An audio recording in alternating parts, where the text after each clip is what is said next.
welcome back to Good Day State Line. Here with me now is Dr. Colleen No from Circle of Wellness. Her focuses are pediatric and pregnancy care, orthopedics, and geriatric care. Today, she's going to share with us 10 tips for a better birth. Welcome, Dr. No. Thank you for having me, Michelle. It's great to be here, and I'm excited to tell you all about chiropractic and pregnancy and birth. Yeah, we were talking that, everybody has a spine and a neck, so Yep. You are a chiropractor for all. Yes, exactly. I see all ages, pediatric to geriatric, and kind of all conditions in between. Chronic low back pain I see a lot of, but A lot of us have it. right? But my niche is really pediatrics and pregnancy. That's what I love to do. And a lot of people don't realize that chiropractic can be so beneficial for women who are pregnant, because everyone that's pregnant that I've met has aches and pains.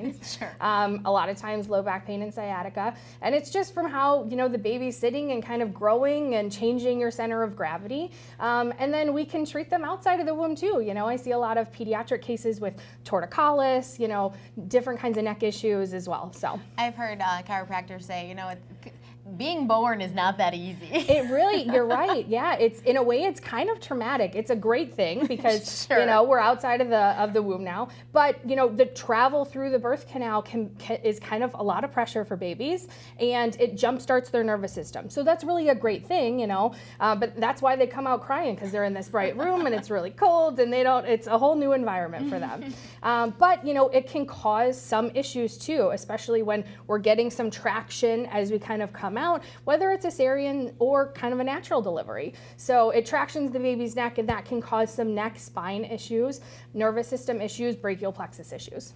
So that's why you are here. You are from Circle of Wellness, Yep. and over there you guys have a lot of wellness services. And today we're talking about tips for a better birth. Absolutely. So because I see a lot of pregnancy patients, one of the things that I think that we can do to empower women through birth is to give them education and get them prepared for it. So that's why I decided to do 10 tips for a better birth for you today. So would you like me to start in? Yeah. Okay. Go ahead, Colleen. So the first one is to find your tribe, and whether that's a support system from friends, family, your gym, mother groups in the area, or even online mother groups, find your support system, because it's a long 9 to 10 months, Number 2 is to build your birth team.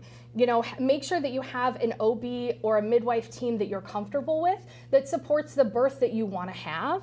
Whether that's a water birth, a VBAC, for people that have had a cesarean section before, whatever birth you want to have, find the team that supports you in it. That sounds very smart. Yes. Life in general, I think, is easier when you find a team that supports you. Exactly. Yep. Find a tribe, find your birth team. The next is consider having a doula. A lot of people don't know what a doula is. So the way that I like to explain it is a doula is someone that is your support person through birth.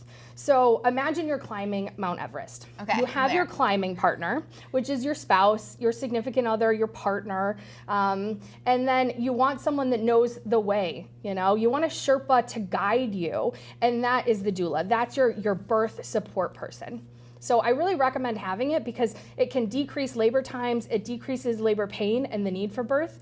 I joke that if a doula was a medical device, every hospital would have 3. So Probably decreases anger at the other person. yeah, much less, you did this to me. Yeah, you're not going to fight with that person. So the other thing that I recommend, number 4, is attending a birth class. Something that can get you prepared both mentally and physically for the birth that you want to have. So hypnobirthing is great. Bradley method, birthing from within, Lamaze is really popular as well. So those are all great examples of a way to get you mentally and physically prepared for the journey of birth. So, and then number 5, create a birth plan. That is always really important too. So you want to make sure that you are prepared and that you have something to give the hospital staff so that they can support you and carry out your wishes the best way possible. Makes sense, because if they don't know and then they mess up, well, that's kind of your fault. Well, I think it's the best way to achieve the birth you want to have. Sure. Making sure that your wishes are carried out in the best way possible and that they know what they are, they're established for them. It helps them support you and support the birth you want to have. Within reason, things happen, and we all know that. So, yeah. Number 6 we're on. This one Yes. sounds right up your alley, Colleen. Number 6 is get regular chiropractic care throughout pregnancy. So one of the things that people don't really realize is that 75% of women have some kind of pain throughout pregnancy. Aches, pains, oftentimes it's back pain or sciatica from, like I said before, that change in center of gravity from baby starting to get bigger and grow. And there was a really interesting study that was done that says if you get regular chiropractic care throughout pregnancy, it can decrease your pain. And 90% of participants in this study saw that they had a decrease in pain and symptoms from getting chiropractic care through pregnancy. And then the other great thing about chiropractic care during pregnancy is that it helps to balance your pelvis, and that creates more room for baby so that baby can get into the proper position to have the birth you want to have.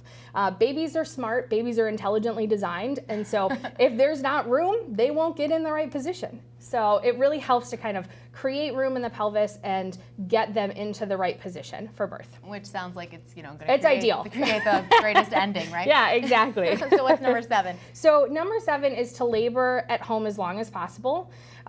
Because of the way that birth is designed, if we are in our natural environment, we are much more comfortable, and that helps birth move along. When we go to the hospital, we transition to the hospital, oftentimes birth can slow down. So that's because it's a change in environment, it's a change in your comfort level, and that changes your nervous system, your sympathetic, parasympathetic nervous system response. And that's why we see this kind of slow in birth, so or slow in the progression of labor. So that's why I recommend labor as long as you can and as long as you feel comfortable and safe at home in your natural environment before transitioning to the hospital. Makes sense. Number 8 makes sense for most of life. Yes. Stay calm. So staying calm throughout pregnancy is ideal. I recommend to practice techniques like meditation, deep breathing, do some pregnancy yoga that helps your body kind of adapt to the change in your body and your spine in pregnancy as well, because it helps you have a better approach to pregnancy and a better pregnancy overall. And that I was going to say, that's a perfect segue. It kind of leads into number 9, which is to have an attitude of gratitude.